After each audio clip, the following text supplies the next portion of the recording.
Bom, a aeronave ATR-72, que a gente viu ali, né, no chão, destruída, levava 57 passageiros e 4 tripulantes e caiu no interior de São Paulo. Ninguém sobreviveu, né? O Marcelo Rocha, nosso repórter, que está aqui no estúdio com a gente, conversou com um especialista em segurança de voo.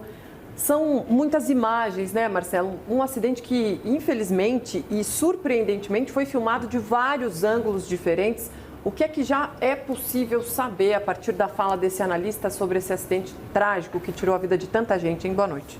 Boa noite, Ellen. Boa noite, Soler. Primeiro, nossos sentimentos, nossa consternação às vítimas da tragédia, né? Eu conversei agora à tarde com esse especialista, que é um especialista em segurança de voo, também é piloto comercial, e que tomou o cuidado de falar em tese, porque, claro, ainda é muito cedo para que a gente possa tirar qualquer conclusão, até as autoridades tirarem qualquer conclusão, isso seria precipitado nesse momento.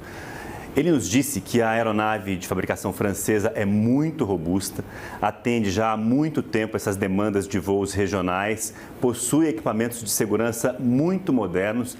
E na nossa conversa, o especialista Bruno Pugliese Goy primeiro comentou a imagem da queda da aeronave e analisou o que pode significar, em teoria, a trajetória que a aeronave fez antes de atingir o solo lá em Vinhedo.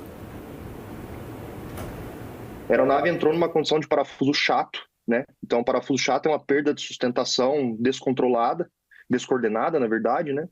Então, ele cai com um vento relativo vindo de baixo. Então, assim, praticamente você não tem condições no cockpit de fazer muito. Não tem muito que ser feito numa condição de parafuso chato, é muito complicado. Envolve centro de gravidade, mudança de centro para conseguir fazer com que você tenha um vento relativo e retomar o controle dos controles, né? Então, o aileron não funciona, flap não funciona, elevador não funciona, leme não funciona, é muito complicado, sabe? É uma situação que não tem muito que ser feito, que é difícil manter o controle nessas condições. Você pode trabalhar com potência, alguma coisa assim, para tentar fazer com que isso cesse, mas é muito complicado, porque a aerodinâmica não ajuda numa condição dessa. Ela só atrapalha, na verdade, né?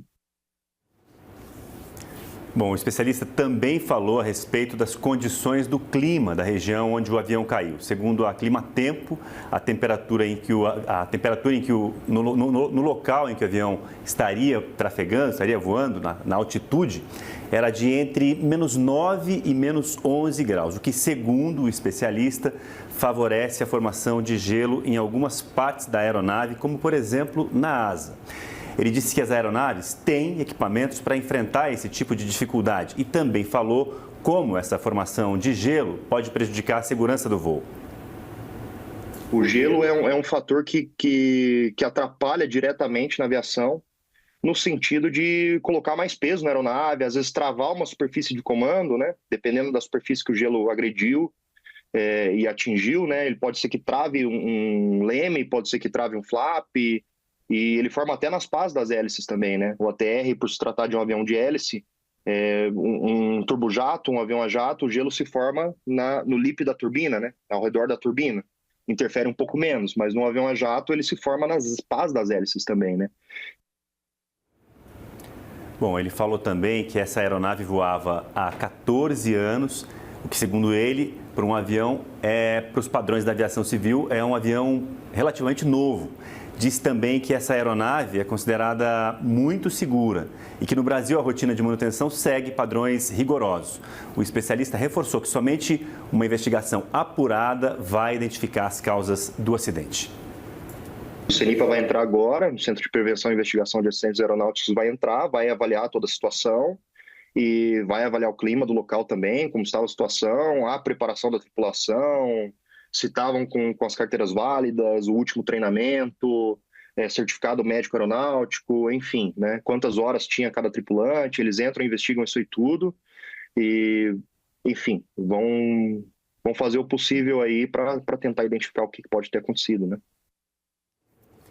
Bom, durante a entrevista coletiva da Força Aérea Brasileira em Brasília, o brigadeiro Marcelo Moreno, que é chefe do Centro de Investigação e Prevenção de Acidentes Aeronáuticos, CENIPA, disse à Globo News que o CENIPA tem capacidade de fazer a obtenção de dados das caixas pretas da aeronave de forma ágil. Ele também confirmou que não houve comunicação de emergência por parte da aeronave.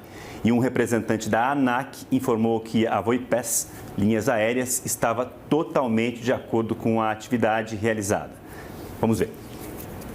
A informação prévia é que nós temos a capacidade de fazer a obtenção desses dados, porém, em função da gravidade do evento, por vezes, o gravador ele é exposto a uma temperatura tão alta que os próprios equipamentos internos de gravadores se danificam, não possibilitando a extração. Quando isso acontece, nós temos um acordo de parceria com as agências de investigações. Eu posso citar o BEA francês, o TSB canadense, o NTSB americano, lá nos Estados Unidos, e nós pedimos apoio. Se nós não conseguirmos, iremos no próprio fabricante, aqui é americano, o L3 Harris, para fazer a extração desses dados. Tudo agora, eu não gosto de usar o termo especulação, mas é tudo prematuro dizer, mas o que nós temos até agora é que não houve, por parte da aeronave, comunicação com os órgãos de controle de que haveria uma emergência, né?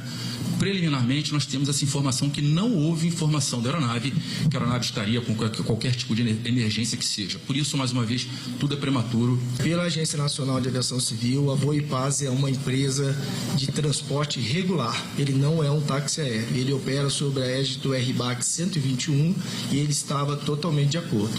A aeronave acidentada também se encontrava com as condições normais de aeronavegabilidade, que nós chamamos. Ela é uma aeronave que foi construída em 2010 e deu entrada no Brasil em 2022. Parte como é que se diz, da responsabilidade da agência é fazer as fiscalizações normais que nós fazemos. E nesse caso está tudo de acordo com o previsto na nossa regulamentação. Ainda são, né, investigações preliminares, são as primeiras informações que estão sendo levantadas a respeito desse acidente, mas o CENIPA deve fazer uma investigação bastante detalhada, né, Marcelo? É complexo, as causas nunca são únicas, né? É sempre um volume de causas que passa de uma ou duas motivações. Isso, o CENIPA tem autoridades para desenvolver a investigação, que precisa mais do que nunca de paciência, mas de critério, de rigor, para dar uma resposta, inclusive, para as famílias das vítimas, né? Obrigado, Marcelo. Valeu, até. Bom trabalho.